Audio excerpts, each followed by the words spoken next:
Hi, it's me. If you've ever played Doki Doki Literature Club, that's that's like the ending credits to the game.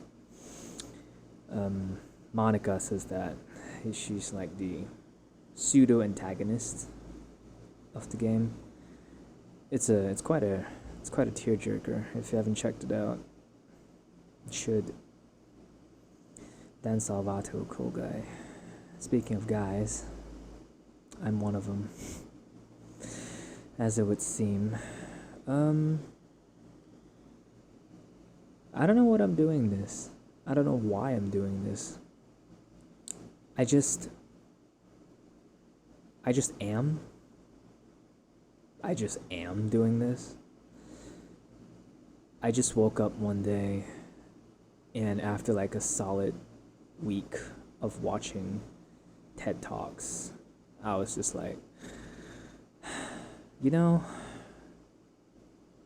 why not? I love talking. And some people love watching videos. And, I suppose that's just what I'll do. I'll record a video, put it online. If it works, it works. I don't know what that means, actually. I don't know what works means. There you go. In this context. I just know that I have things to say. I have a lot of thoughts, a lot of emotions, a lot of words that I've accumulated over time, and apparently a pretty nice voice. So just throw them all in the cauldron, give it a little bit of spice and box and tackle, and we'll see what happens. Whoops. Some feedback. Whoops, let me get this out of here. I don't know what's doing that. Hope it's better now. There we go. That's better. I made a promise to myself at the start, at just the inception of this idea, that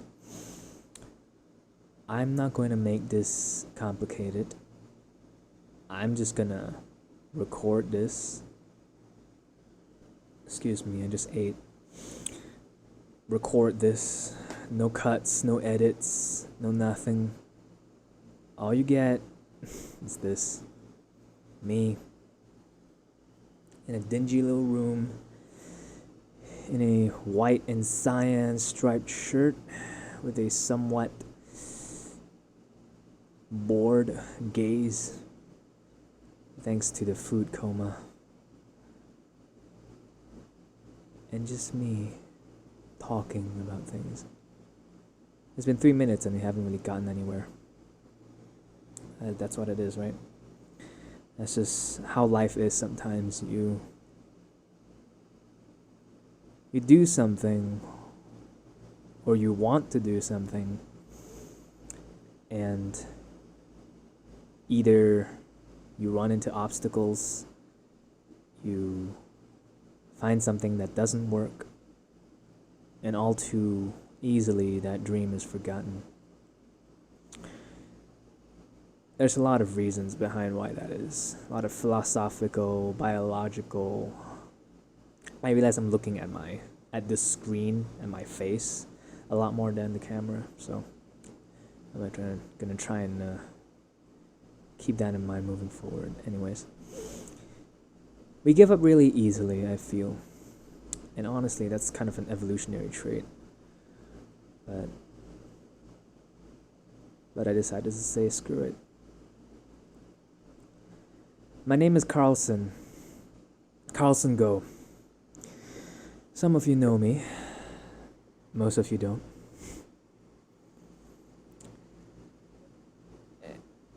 And to some more others, that name means something.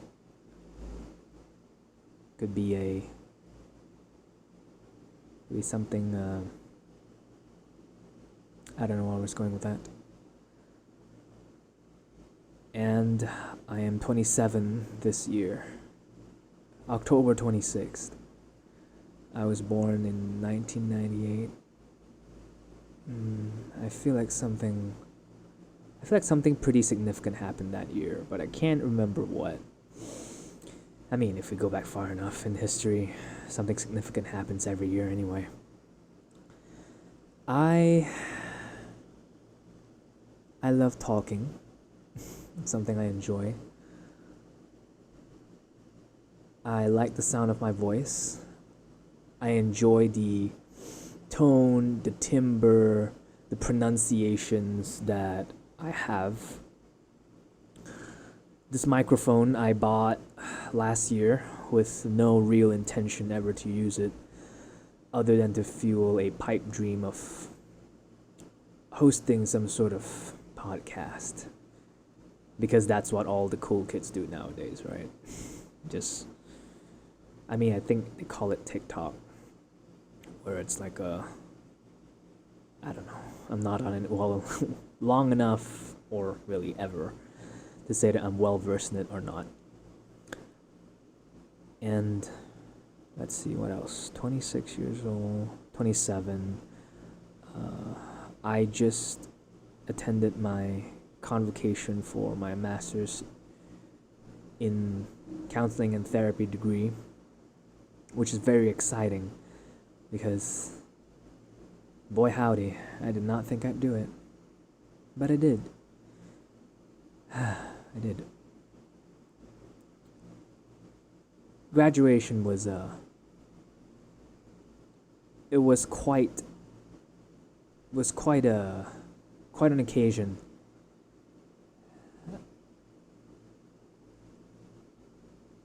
I felt immense pride in what I was doing and what I had achieved. A master's degree is not easy. And I feel like I've sort of internalized a somewhat self-deprecating position for long enough in life where I just don't give myself credit, really, for much of anything. It's the old Asian adage, an old Asian adage of like, credit where, how does this saying go? It's in Mandarin, I don't remember it, but we don't really take credit for a lot of things, and it's in quite a journey for me, a self-transformative journey, to give myself credit, to acknowledge, to learn that I am deserving of acknowledgement and validation, that I deserve the love I so desperately both seek and avail to others. Ooh, that's a whole separate video, I feel. I smile when I'm amused. I have a very evil witch laugh, I've been told. I like it. It really echoes through the halls when I belly laugh. Where was I? I go on tangents a lot. What was I? Let me remember this. Convocation. Right, love. So easily availed to other people. And laughing, right, that was the actual thing. I smile when I am amused and when there's something uncomfortable that happens to emerge. And it's a pretty common defense mechanism. Call it ego defense mechanism. It's to protect ourselves from taking the full brunt of the discomfort that we are faced with. By that logic, I have a lot of things to laugh about.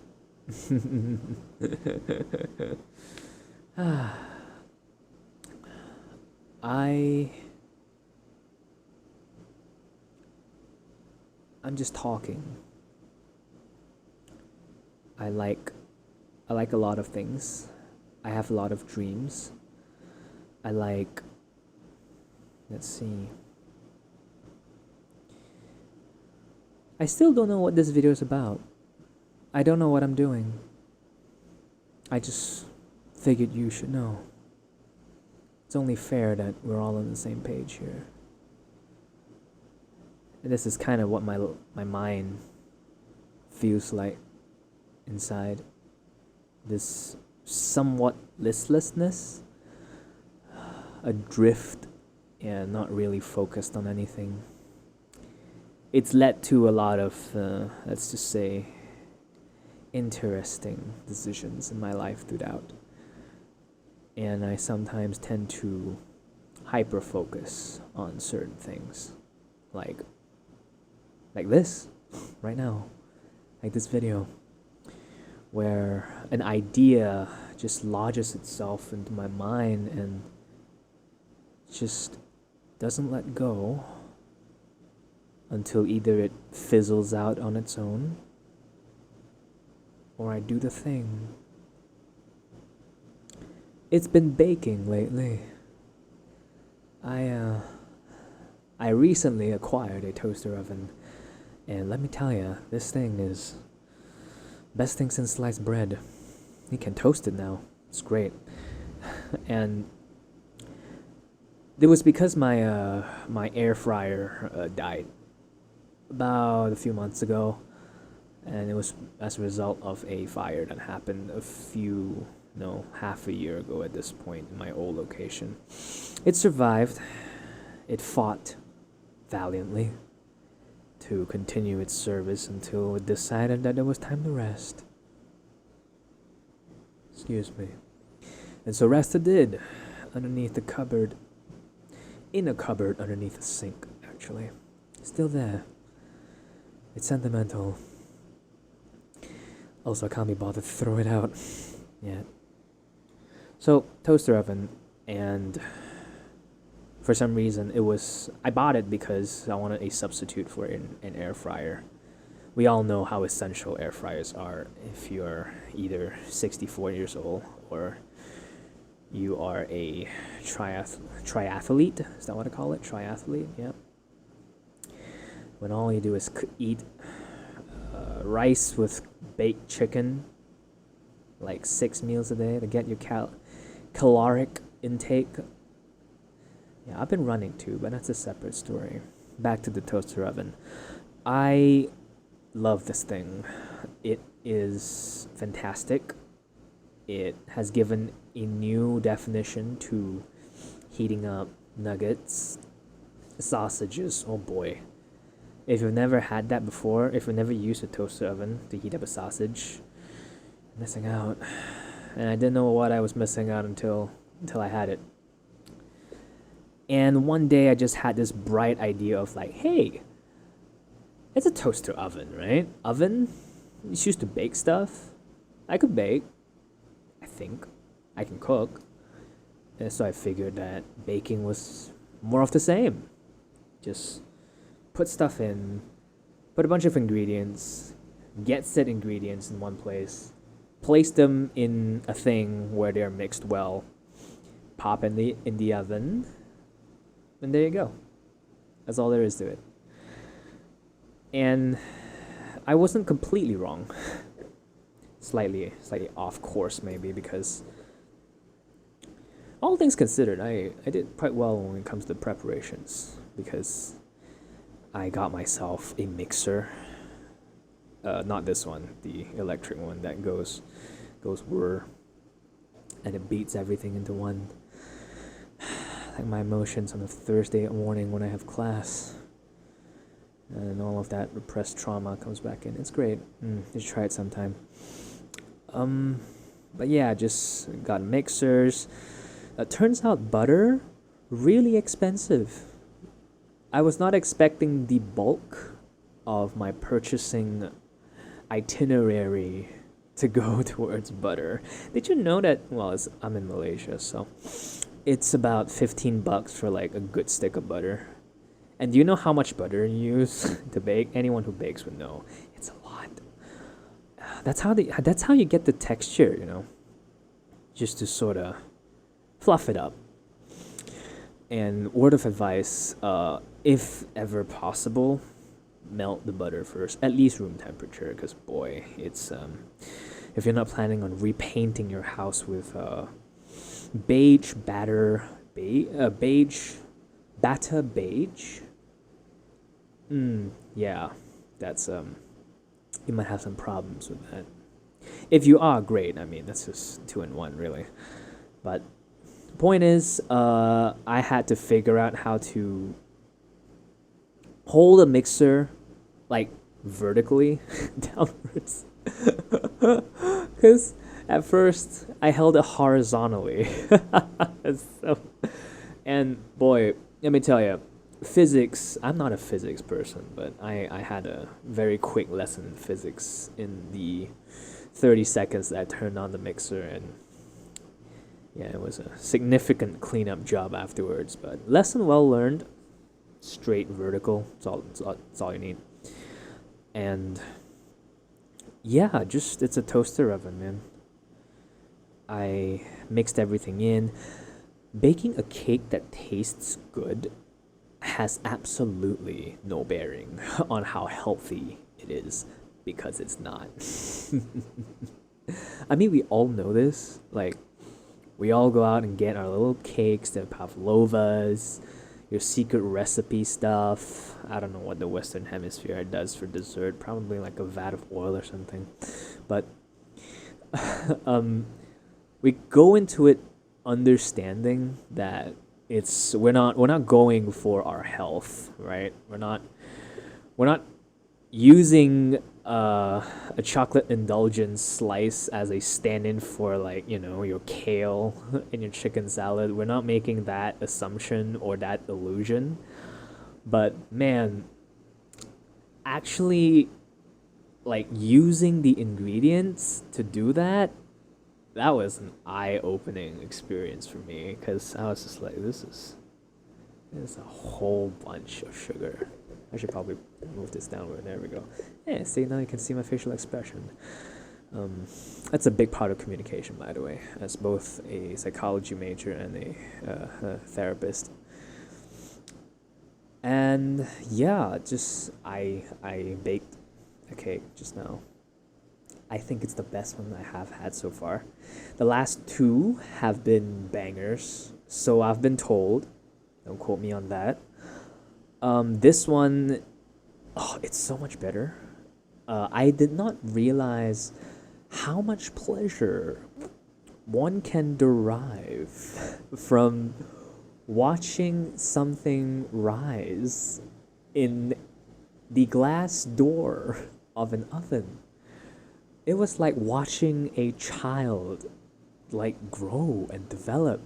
God, no, I'm not ever being a father, I don't think, but I think that's the closest to like parenthood I'm ever gonna get, because I was just looking at the toaster oven just through the glass, like creepy, like just like a stalker looking through like some innocent girl's window of just like, there it is.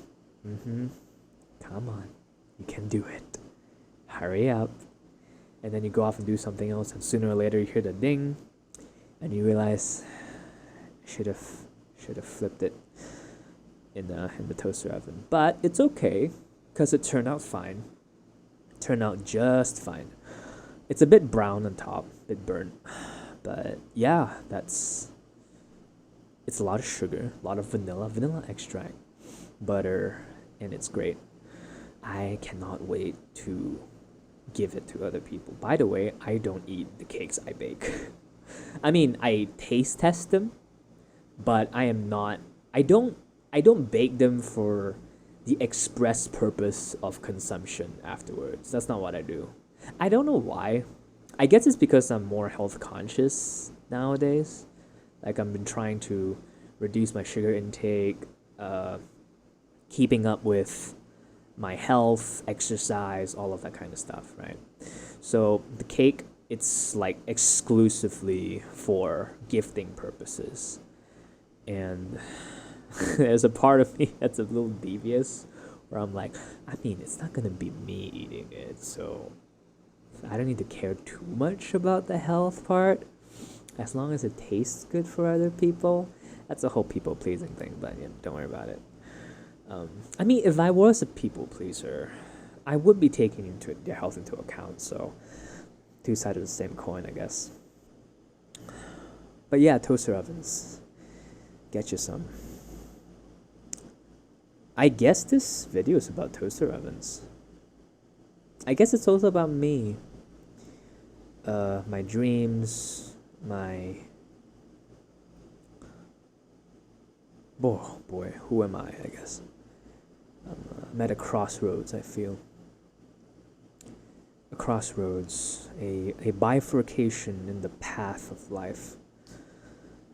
Plato would be so proud of me when he hears that. He won't, he's dead.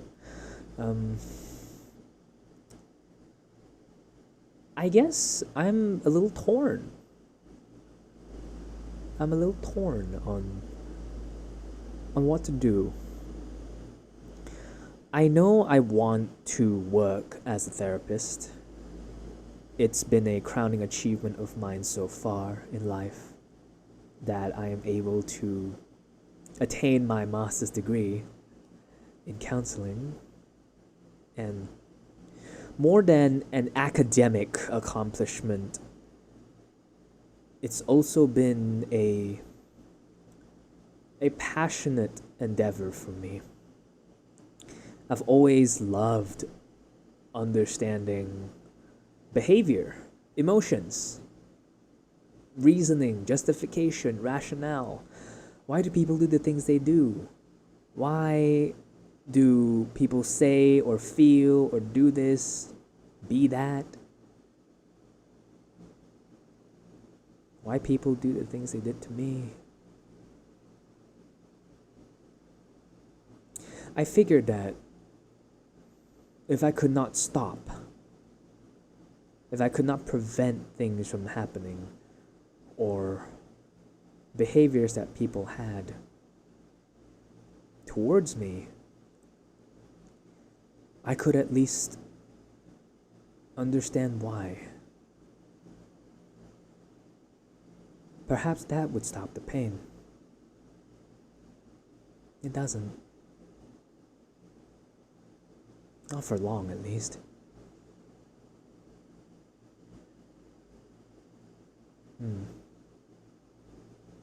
Emotions. It's something I've had intense. Something that is intense of. Something that is intense of. I've always had intense emotions, right? And for most of my life, being a male, being a Asian male, a son, I was taught, it was ingrained in me that what I wasn't right.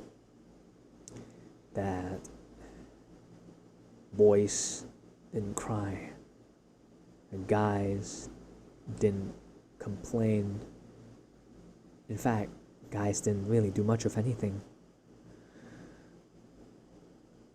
All they did was what is required of them, and nothing more. And they deserve nothing more as well.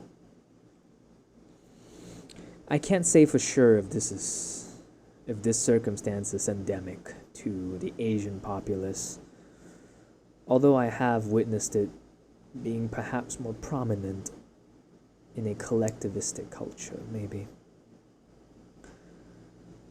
I may be misinformed there because I haven't perused every single study relevant to that demographic, but it's definitely been my experience, with the effects that I still feel now Oh, 25 minutes in. I didn't actually think I'd come this far. That's true of a lot of things, isn't it? You don't realize how far you've come, or how much you've done, the effort that you've put in. But you have. You have.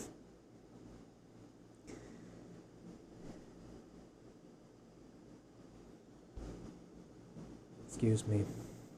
People mention that I have a good voice for ASMR. Well, my voice has been praised often. Host, game show host, talk show host, broadcast person,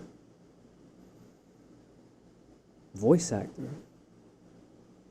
I like being a voice actor. I'm a dungeon master, actually, or I would be if I had any active games running. And a huge part of that is doing the voices for the various non-playable characters of the campaign.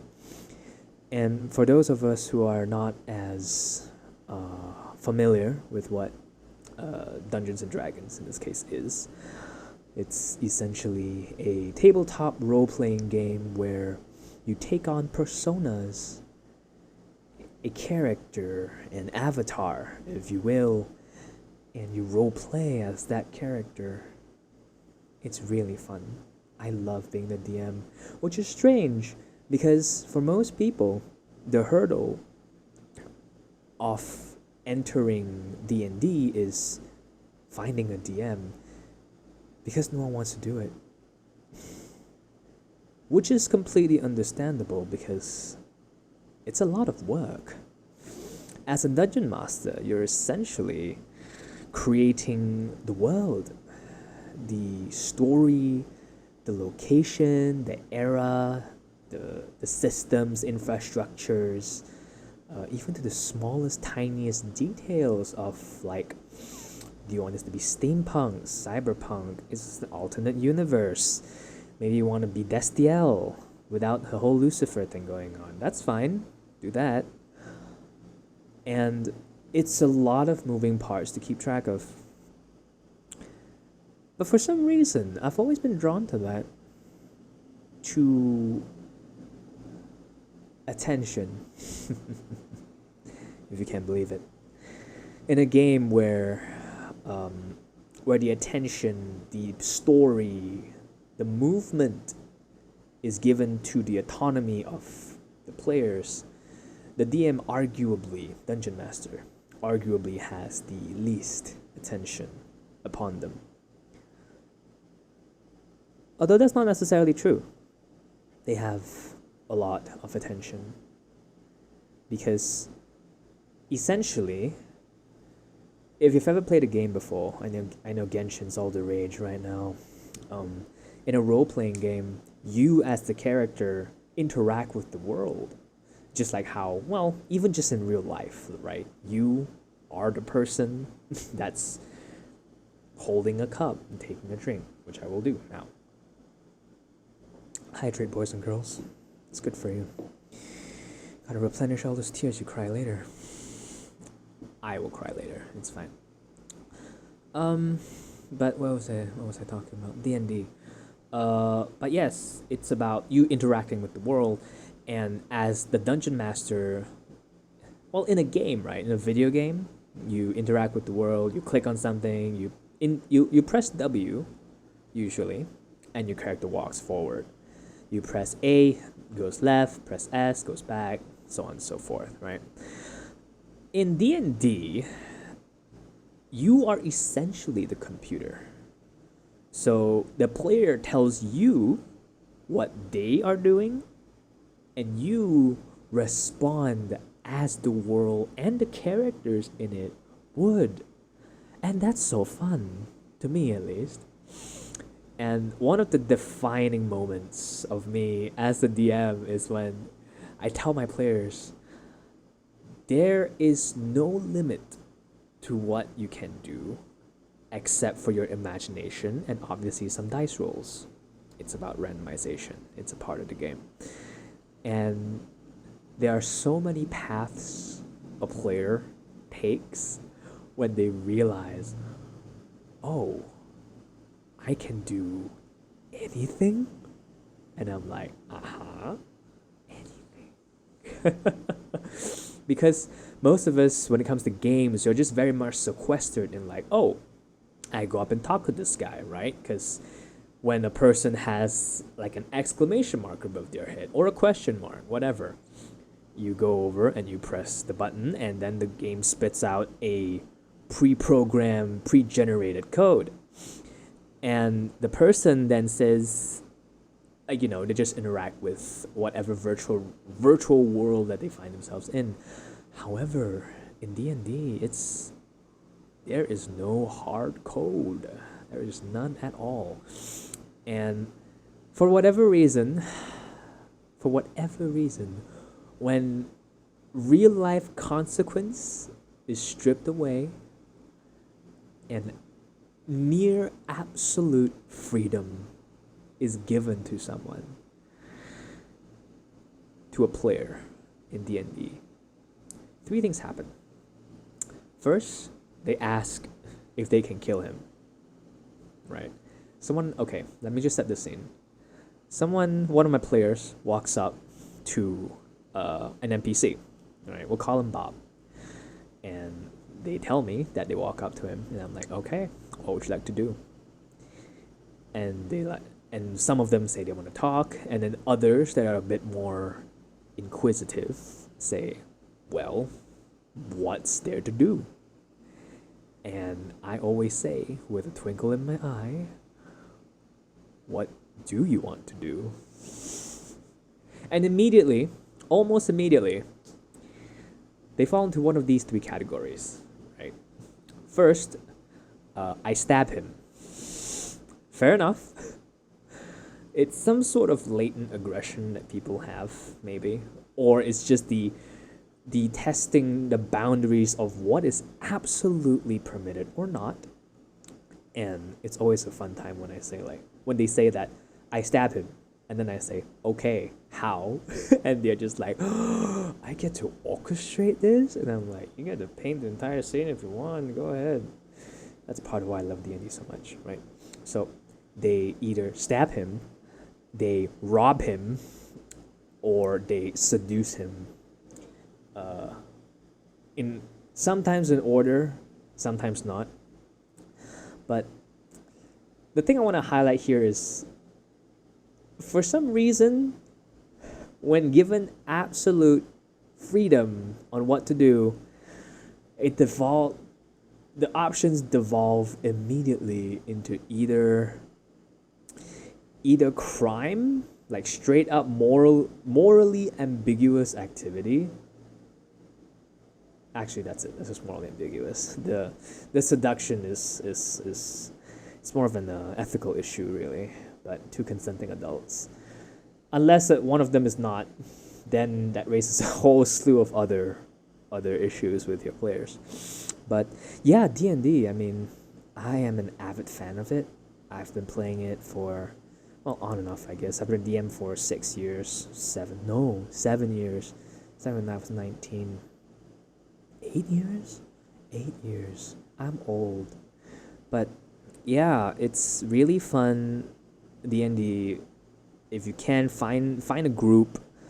By the way, the final boss, the BBEG, which is the big bad evil guy, usually there's someone like that in a campaign. The BBEG will not be in the game. It will be something called scheduling, and you'll find out. Well worth it though. Well worth it. Oh, I could go on a whole other video about Dungeons and Dragons and the socio-political, well, not political, the social philosophies of Dungeons and Dragons. But I suppose we're gonna leave that for another time. It's 34 minutes in, so I don't know. I said I wasn't gonna cut it. But would you still listen to this? I don't know. I mean, for me, I've made the promise to myself that there's going to be no pressure. And to you, the viewer, with all due respect, I thank you very much for watching, listening, still being here, really. You must either be really bored or, well, really bored, and you're choosing to listen to this, so I suppose I wonder what that says about you. As much as it is about me making this video, it says a lot. I love psychology. I love a lot of things. I hate a lot of things too. Well, that's a pretty good way to end, I feel, isn't it? It's a pretty natural ending point. That's something I've had to learn as well, of just like the ending of things.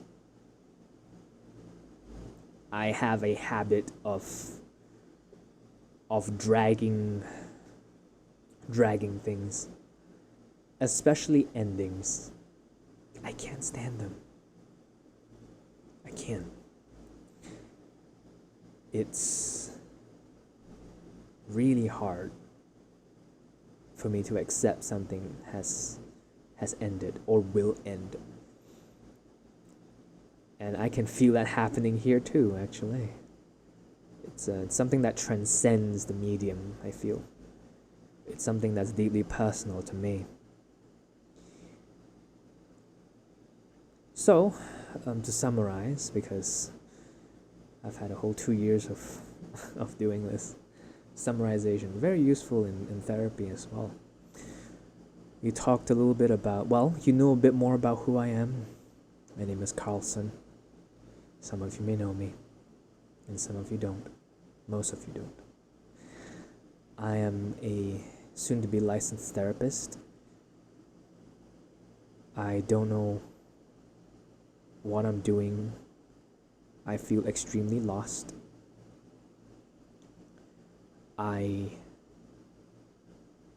like baking. I think I'm pretty good at that. I also enjoy Dungeons and Dragons. I really like that too.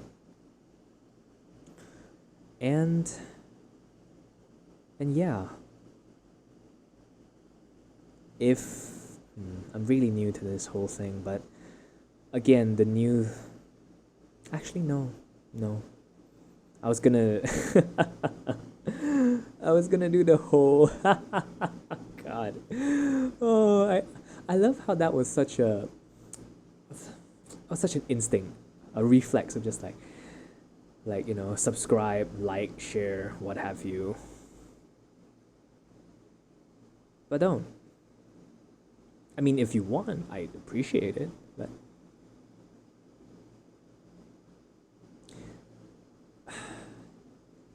I don't want to do this for clout, I don't want to do this for fame, for status, for money. I don't want to do that.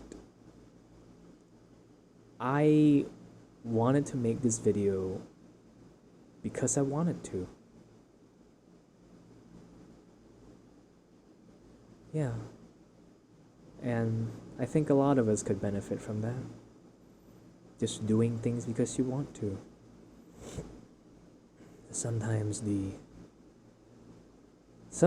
reward is the journey itself. As the Gen Zers, or the in crowd nowadays would say, maybe the real blank are the blanks we made along the way. We fill in whatever cultural appropriate slang can be slotted in there. You're good. Thank you. Thanks for being here. Thanks for sharing in my loneliness, my adriftness, and most of all, thank you for watching. Take care. Brush your teeth.